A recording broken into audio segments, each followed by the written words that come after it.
Bernie Sanders today introduced legislation to break up the nation's biggest banks. Congressman Brad Sherman, Democrat from California, in the House of Representatives, introduced a similar bill in the House. The press release from Bernie says the biggest banks in the United States are now 80% bigger than they were 1 year before the financial crisis in 2008, when the Fed provided $16 trillion in near zero interest loans and Congress approved a $700 billion bailout. Never again should a financial institution be able to demand a federal bailout, Sanders said.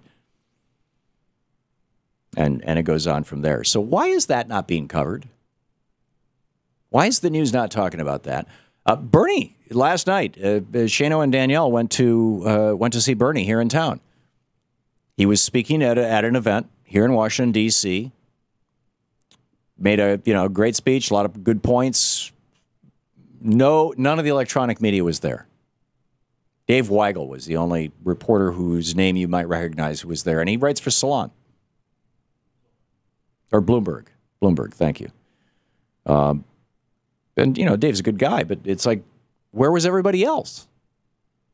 Oh, Bernie Sanders doesn't count. Why doesn't Bernie Sanders count? He raised more money in his first day than did Ted Cruz or Rand Paul or who was the third? Oh, Marco Rubio. Yeah, the three caballeros. It's, he raised more money than any one of the three. Bernie Sanders is more of a legitimate and serious candidate for president of the United States right now than any of the Republican nominees who have announced. Any of them. They're all just running a scam. I mean, the Republicans are all about making money, and one of the ways to make money is to run for president. You get rich. And with the way the campaign finance laws are, you get to keep the money, by and large. I mean, there's a few the hoops you have to jump through, but Sarah Palin's still sitting on millions. It's amazing.